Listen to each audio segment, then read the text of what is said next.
All right, we're about to dive into a mystery that's literally thousands of years old. We're talking about a forgotten dream from an ancient king. And get this, some people believe it's not just history. They see it as a prophecy, one that's playing out in our world right now. So here's the big question, right? Could a dream from 2,500 years ago actually predict the end of the world? I know, it sounds pretty out there, but according to one very specific interpretation of this ancient text, the answer is a hard yes. It claims to lay out a precise, step-by-step roadmap for the final days of humanity. So, where are we getting this from? Well, for this explainer, we're unpacking the argument made by the YouTube channel Min Byung-seok, which translates to Midnight Sound. And their entire case, the whole thing, really hinges on this one single, powerful vision from the biblical book of Daniel. The real question is, what could it mean for our future? Okay, so let's set the scene. We're going way back to around 600 BC. You've got Nebuchadnezzar, this super powerful king of Babylon, and one night he has this dream. A dream so intense it leaves him completely terrified.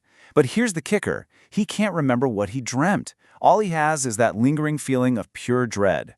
So it's up to the prophet Daniel to do the impossible, not just interpret the dream, but first tell the king what the dream even was, and he nails it. He describes this huge, towering statue made of all these different metals. Now, the text says its form was awesome, but don't think cool. Think awe-inspiring in a terrifying way. This thing wasn't just a statue, it was a symbol of raw, scary power. So what's the deal with this giant metal man? Well, Daniel explains that it's not just some random nightmare. It's actually a timeline, a symbolic map of world history. Each part of the statue, from top to bottom, represents a major world empire that would rise, dominate, and then fall. First up, you have the head of gold. That was Nebuchadnezzar's own Babylonian empire. After that came the chest and arms of silver, representing the Medo-Persian Empire. Then, the belly and thighs of bronze. That's Alexander the Great's Greek Empire. And finally, you get to the two powerful legs of iron, symbolizing the mighty Roman Empire, which, as we know, eventually split into eastern and western halves.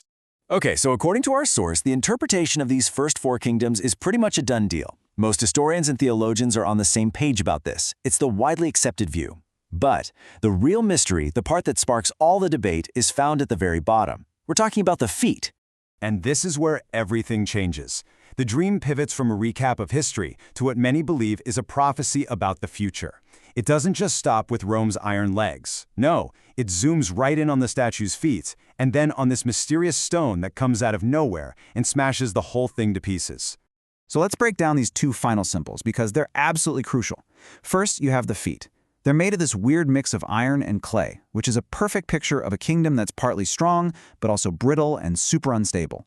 And then there's the stone. The text says it was cut out without hands, which is just a way of saying it wasn't man-made, it was something supernatural.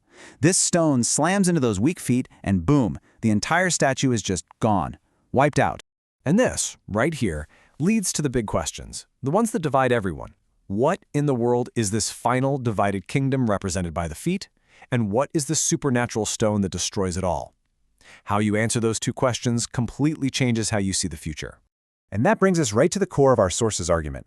Essentially, there are two main ways people try to decode these final symbols, and depending on which path you take, you end up with two totally different pictures of how the world ends. All right, let's lay these two views out side by side. On one side, you have interpretation A, sometimes called amillennialism. These folks see it all as symbolic. To them, the feet are just the slow decay of the old Roman Empire, and the stone, that was the first coming of Christ and the spiritual kingdom of the church spreading across the world.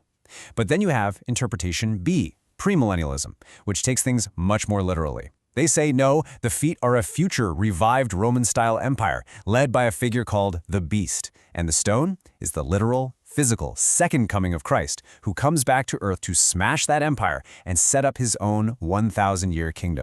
So which side does our source, Min Byung-seok, fall on? They are firmly in the camp of interpretation B.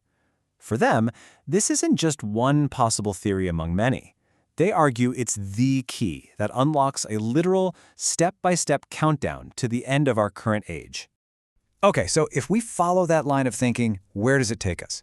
Well, it leads to a very specific timeline, a countdown of events that proponents believe kicks off with the rise of this final, powerful kingdom. At the center of this whole timeline is a figure called the Beast, who you've probably heard of as the Antichrist. The idea is that he'll be this super charismatic world leader who rises up out of that final divided iron and clay empire. And the prophetic clock, they argue, officially starts ticking the moment he makes a big 7-year peace treaty, probably one that centers on Israel. So, according to this roadmap, those final 7 years are split right in half.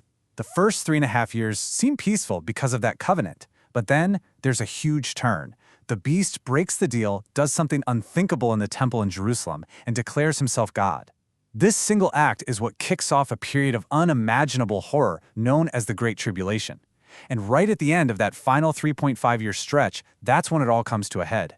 Christ returns as the stone from the dream, destroys the beast's kingdom, and sets up his own new kingdom on earth.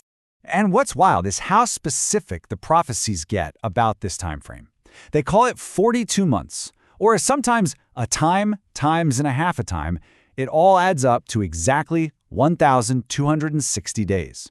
For people who hold this view, that kind of precision isn't just symbolic. It's proof that this is a literal divine timetable. And really, that's the bottom line from our sources' perspective. For them, this dream of Nebuchadnezzar's isn't just some ancient story or a history lesson. It's a living, breathing prophecy. It's a detailed forecast of the actual geopolitical events that they believe will bring our current age to a close. So this all leaves us with a really fascinating question to think about. I mean, whether you see this as a literal roadmap to the end of the world or just a powerful metaphor from an ancient story, it really makes you wonder, doesn't it? How does what we believe about the future change the way we look at the past?